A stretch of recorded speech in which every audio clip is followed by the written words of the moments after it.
All right, if you didn't hear the news earlier today, Chuck D came out and pretty much made a huge announcement and said that he will be firing longtime member of 35 years, Flavor Flav, from Public Enemy. Now, this news shocked everyone, and some of the reasons that Chuck D gave, a lot of people were not, buying it. Now, this all comes on the heels of Flavor Flav coming out and denouncing Bernie Sanders, calling him a fake revolution or fake.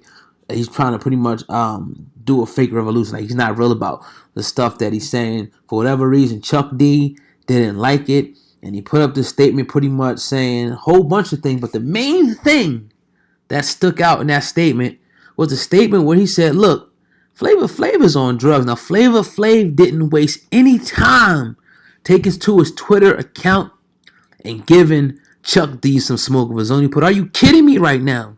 Over Bernie Sanders? You want to destroy something we built for over 35 years over politics? All because I don't want to endorse a candidate. I'm very disappointed in you and your decisions right now, Chuck. Also, I'm not on drugs like you're saying, and I've been clean for over 10 years. I have battled addiction before like millions of Americans.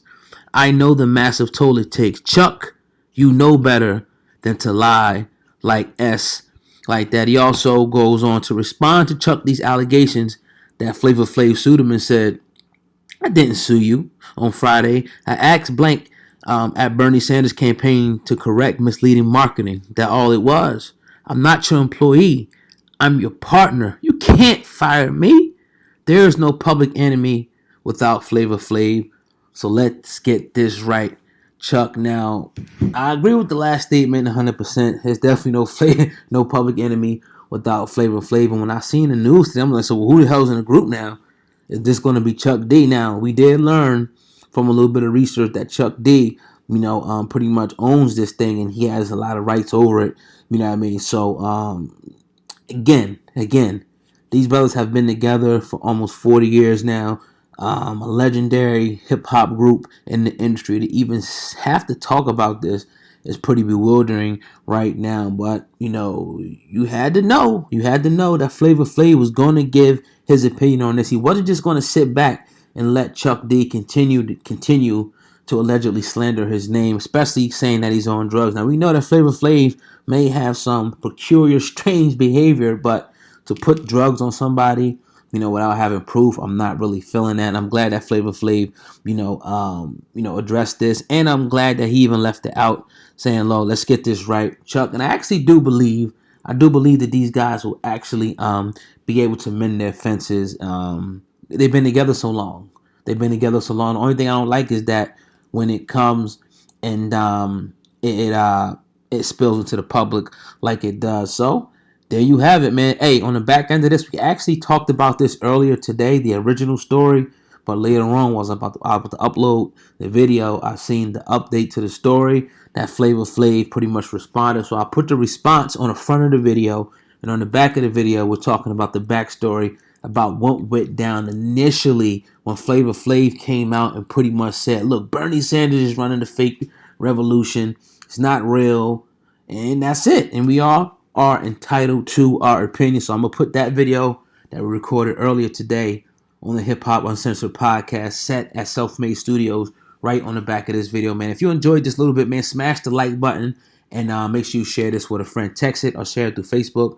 Without further ado, the backstory to what happened with Chuck D and Flavor Flav. Well, Chuck D. Yep.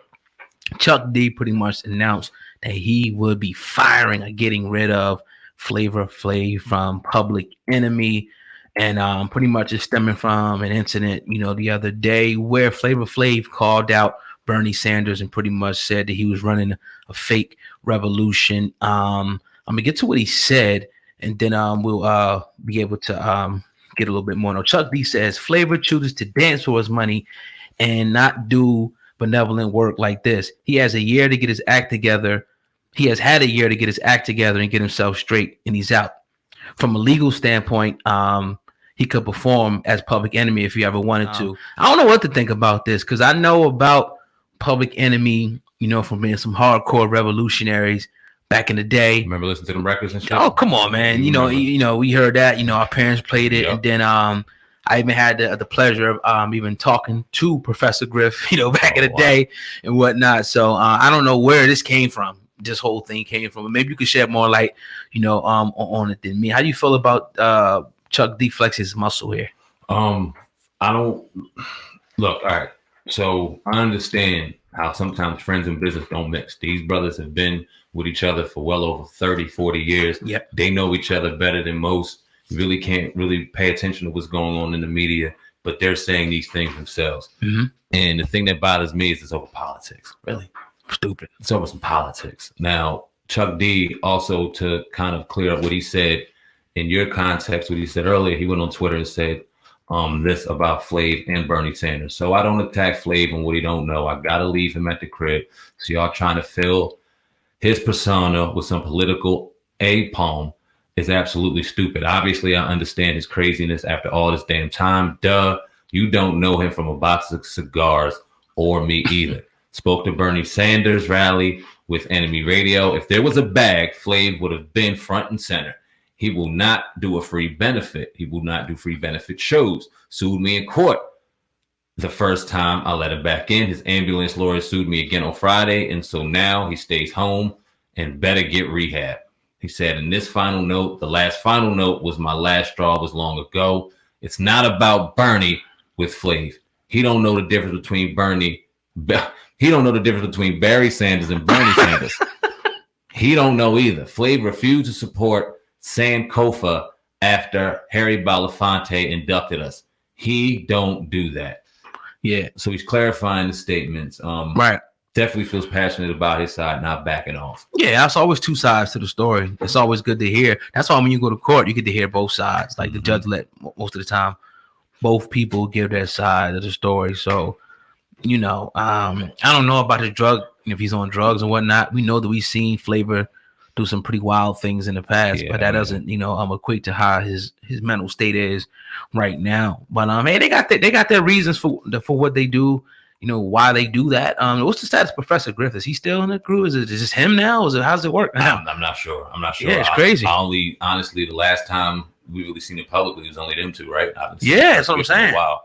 Let me finish off by saying this is only fair for Chuck D. He said, I would not have Public Enemy without Flavor Odette. However, I will park it in the driveway, take off the plates, wait to re-register it when it's running right, and drive the smart car called Enemy Radio.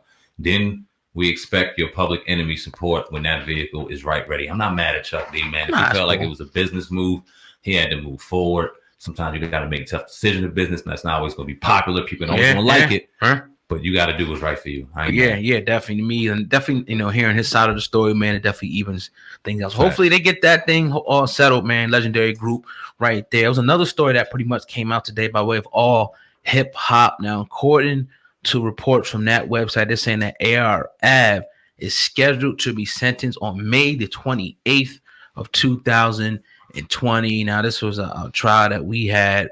I ain't gonna say the privilege and honor, but the opportunity to sit in on at least 3 or 4 days of that trial, and really got intimately connected with that trial, man. We just got the chance to feel that, and we've been following OBH for at least 5 years now. So he gets his sentencing date. Now the other people on there, I think it's 4 other guys, they're being sentenced, some earlier, some closer to May, but I think they're saving his for last year. Now he is facing a 15-year mandatory minimum, which means he has to do a minimum of 15 years under the federal guidelines. Sandman, what is your gut feeling about what you think is going to happen with ARI? How much time you think they will give him? I don't even want to. All right, I'll put it this way: 15 is minimum.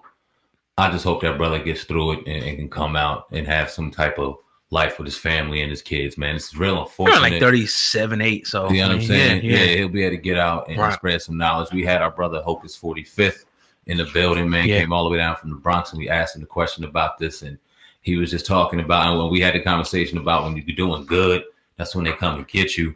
It's just real unfortunate, man. You asked me a question.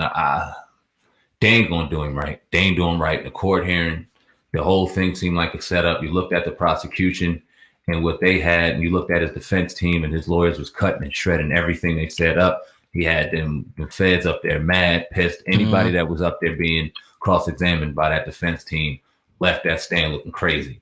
Yet we still got guilty all the way around. I wish for the best for the brother. Yeah, like I said, you got the mandatory. So the minimum that they can give him is 15 years. I've been hearing, I mean, he might get 20, 22 from a little bit of sources. But, you know, I can't put a number on it right now. I just hope that it's, like you said, they don't throw the book at him, as they say. You know what I mean? But, yeah, man, we got a couple other little stories here today, man. Pop Smoke. We all talked about that, man, a couple of weeks ago. I think it's been since he's been killed out there in LA. Well, 50 Cent pretty much is a big fan of Pop Smoke. And he came out and said that he wants to executive produce and finish Pop Smoke's album. Saying, man, your thoughts on 50 Cent stepping in and trying to finish this project for him? I think this is a dope move. I wouldn't necessarily green light this move in many circumstances, but when you listen to Pop Smoke and you listen to the similarities between him and 50, and then you listen to conversations that he's had and respects 50 and looked up to 50 and definitely wrapped his style around 50 Cent's old style that tore the game up back in the day.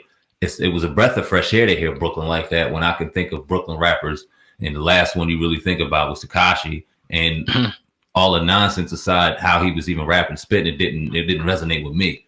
To hear Pop, it resonated with me more.